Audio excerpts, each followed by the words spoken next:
Assalamualaikum warahmatullahi wabarakatuh. Kali ini kita akan membahas mengenai metode simplex. Latar belakangnya, sulitnya menggambarkan grafik berdimensi banyak atau kombinasi lebih dari dua variabel. Kemudian metode grafik tidak mungkin dapat dilakukan untuk menyelesaikan masalah program linear yang melibatkan lebih dari dua variabel. Itu keterbatasan dari metode grafik. Nah, karena hal itu dibutuhkan metode lain yang sering disebut sebagai metode algoritma simplex.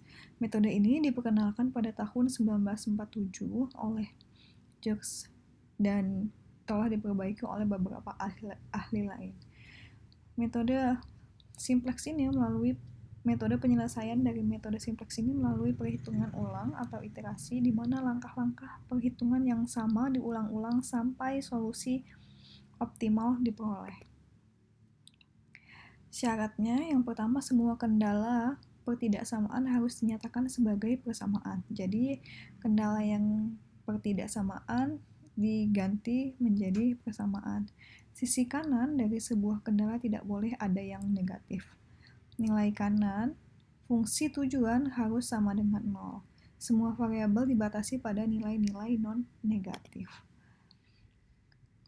Suatu fungsi pembatas yang mempunyai tanda kurang dari sama dengan diubah menjadi suatu bentuk persamaan atau bentuk standar dengan cara menambahkan suatu variabel baru yang dinamakan slack variabel.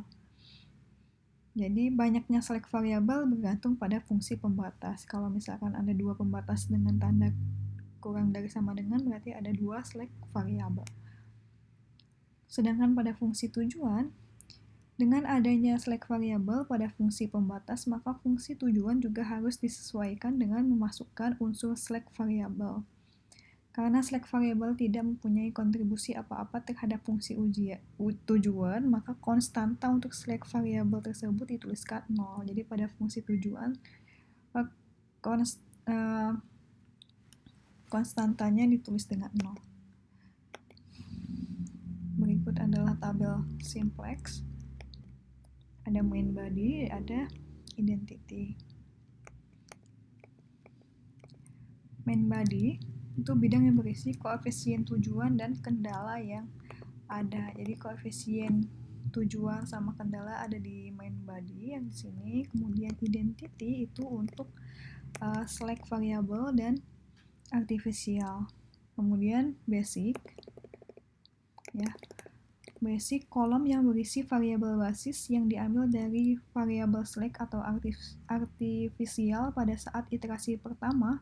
Variabel ini secara bertahap akan diganti oleh variabel bukan basis pada iterasi berikutnya.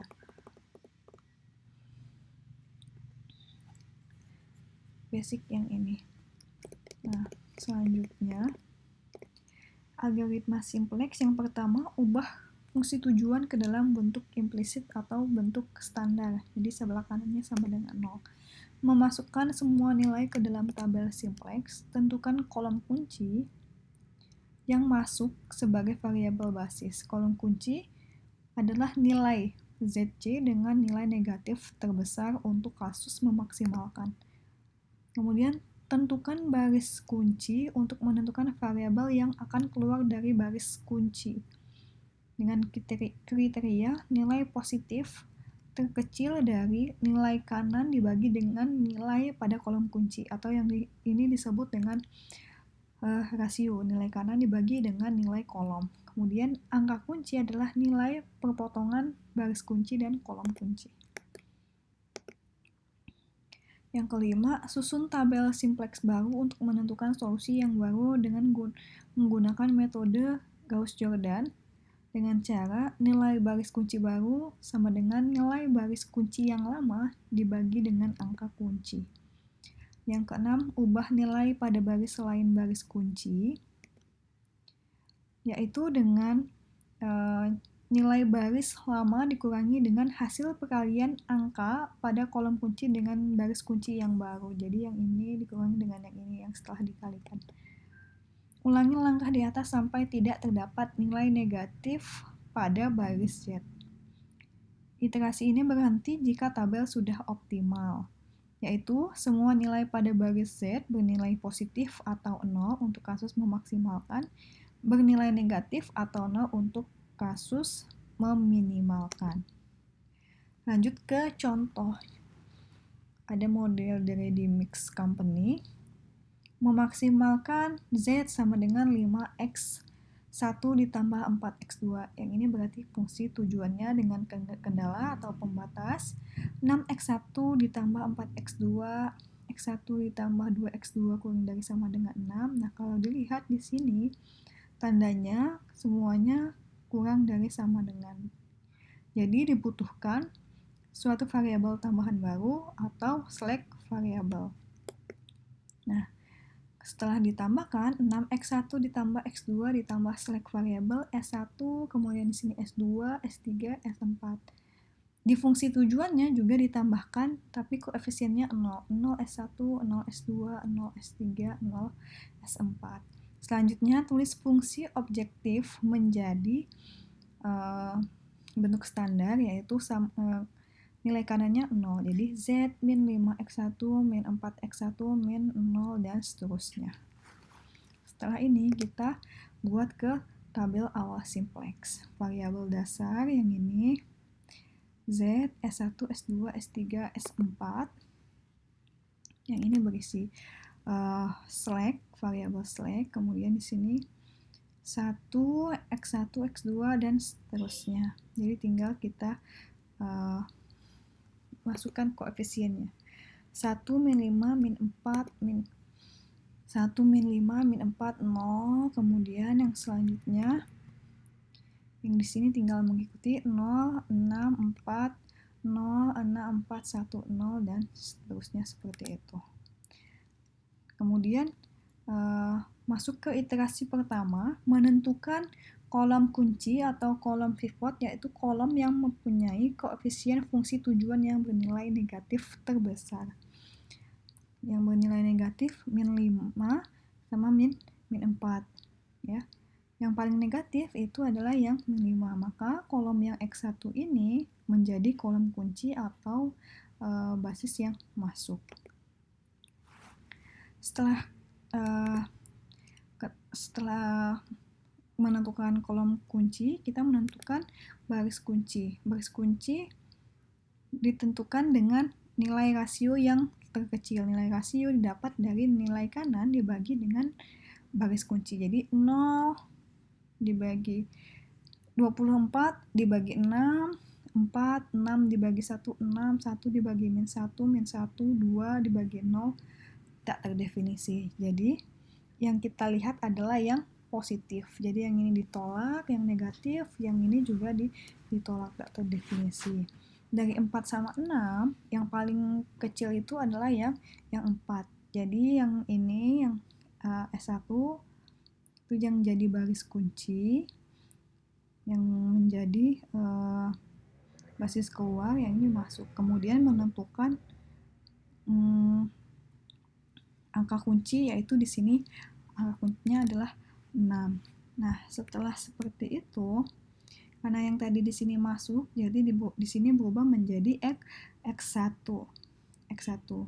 Lakukan perubahan nilai baris. Nilai baris kunci yang baru, yang di sini, dengan mengalik nilai baris kunci yang lama dibagi dengan angka kunci.